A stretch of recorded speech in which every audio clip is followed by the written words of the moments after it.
general purpose flour, which you can find right here on the link to my blog. Now, I'm going to talk a little bit about why I use tapioca starch in my flour mixture, because with baking gluten-free, you're lacking the gluten, so you need some sort of binder.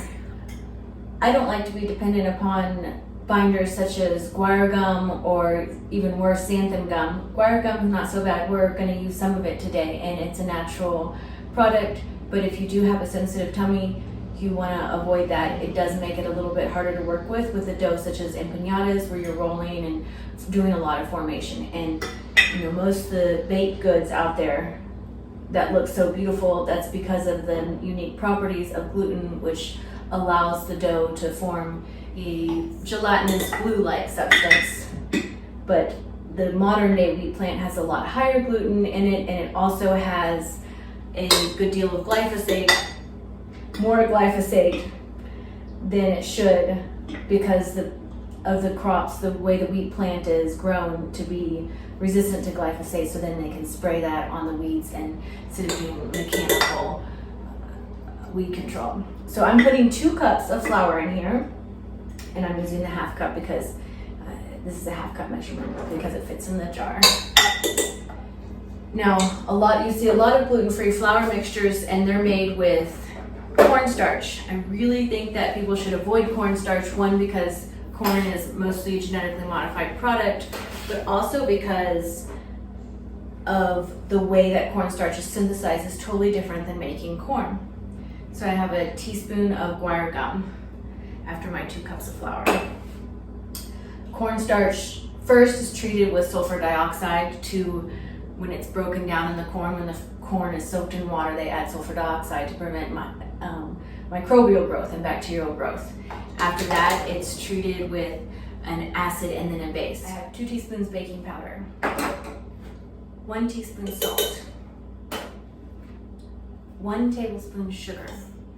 Then I'm gonna mix this up.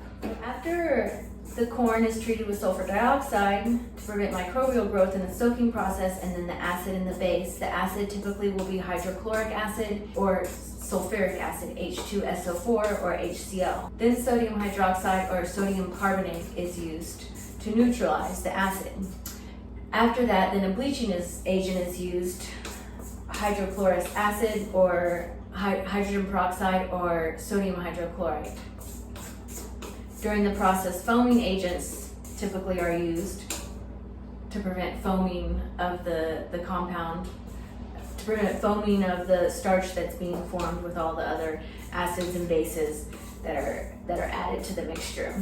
A great deal of chemicals, I'm talking about common bleach, is added, and even though it's neutralized, you're still ending up with a product that's been treated by a large number of chemicals. And really, I think one of the most important things, and whether you eat I think the most important dietary pattern to follow is to follow a chemical-free diet, a diet full of foods, whether it's meat, but meat that's not adulterated by chemicals. I think a lot of the modern health problems are caused by the chemicals in the food supply today. Then enzymes have to be used to facilitate extraction of the starch from the corn. And after that, for the final product, preservatives are then added to the final product to extend shelf life and prevent microbial growth. Now, normally I would start doing this with mixing this up and adding the ingredients. I'm going to do it by hand so that you can hear me, because I'm still learning how to do the mic. So I have 2 eggs.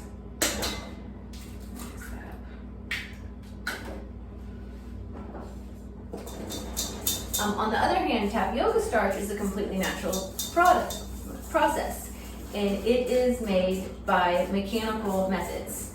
Mechanical methods is just like what I'm doing right here. I'm using mechanical methods on this dough to mix the eggs into the flour. Now imagine if I had to use chemicals to get the eggs to go into the flour, it would just be a totally different food. You could have a woman in a grass hut making tapioca starch. It's from the cassava plant. The way that tapioca flour is made, or tapioca starch from the cassava plant, is first the roots are peeled and washed, of course. What order do I need to put these in? Then I'm going to put a tablespoon of whiskey. after you mix the eggs in, you can do, oh, did I lose my tape?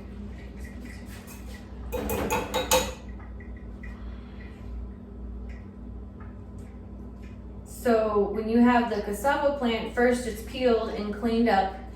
You can use sherry as well, but I find sherry to be really expensive and hard to find. So I found whiskey works really well in that. And whiskey's also good if you're sick or if you have a cold, a flu. A little whiskey mixed in a chai tea with some honey is better than cough syrup.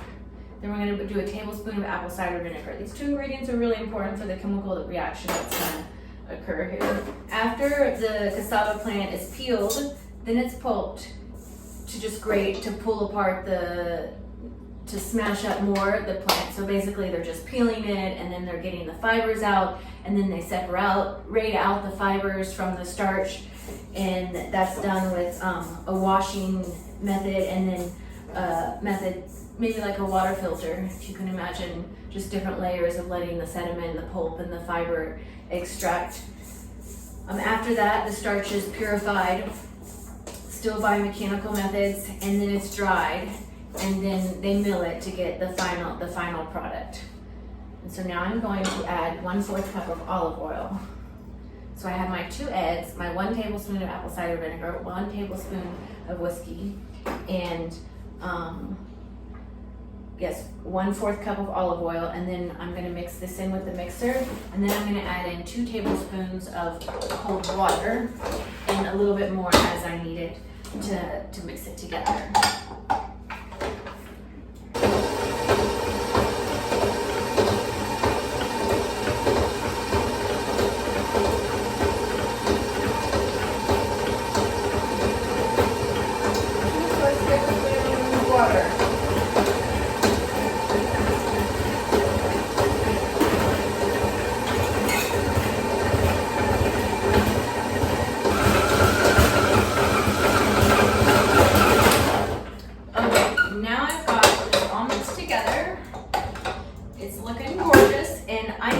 To rest for an hour, and this is darker than some of the other ones you're going to see on this video, because I made 2 batches, one with a close-up so you can see the process with beautiful lighting, and then I wanted to do another one where actually talking might be more interesting. So I've got my beautiful dough here. I'm going to wrap this up. Now just imagine, do you want to put something in your body that has had, like, let's see, microbial agents, acid, a base, anti-neutralizing agents, anti-foaming agents, preservatives added into it? And I know they're neutralized and there are FDA regulations about safe levels of these compounds, but I mean, do you trust the FDA? I have lost my trust. It's like a man who lies to you once, probably gonna lie to you again. Yeah, I said it. So, trust is lost in the FDA, and I just feel like we should really go back to a more natural way of eating, and the problem is not being a meat diet or a paleo diet. It's the kind of foods we're putting in our diet. And I think that's the reason why people a lot of times feel so good with something really crazy like the carnivore diet or the raw carnivore diet, and they're like, okay, let's get some parasites. Really, people just need to be middle of the road, eat a lot of plants, and remove the chemical things from your diet. People think, oh, well, I'm vegetarian, and then they're going and eating food full of cornstarch, or their bread has cornstarch, or they're gluten-free, but then they're consuming cornstarch. And you're just adding to your toxic load in your body, and when you add to your toxic load, what happens is that affects your immune system. Your liver is unable to detoxify. I mean, no matter what, the liver is designed to detoxify your body over time. Even if you lived in a completely clean and pure world, there would still be things that you would consume that your liver would have to break down and detoxify.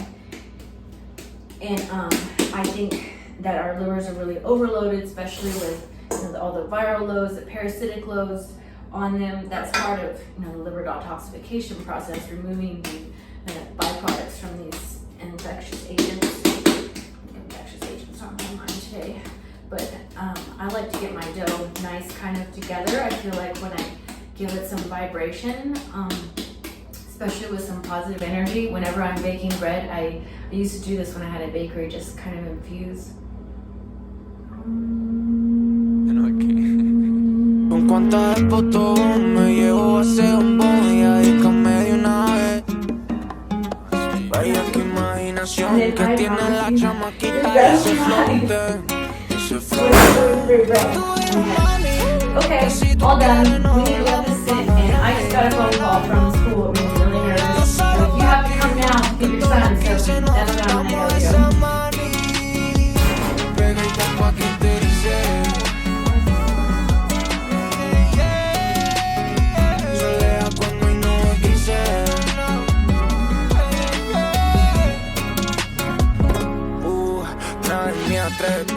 Prendete a lo TNT, cara diablo la bandida, pero ese culo me da fe. Tú en la lista de espera y ella en el cel. Dice que le llegue, que se me vaya otra vez. Dale pa' vernos, tengo el cuarito de aquel día y todo menos. Vamos a perro negro pa' perreármela bien bueno. Y hacemos en la casa grosería, de noche y de día todos los senos. Tú dime mami, que si tú quieres nos volamos pa' Miami.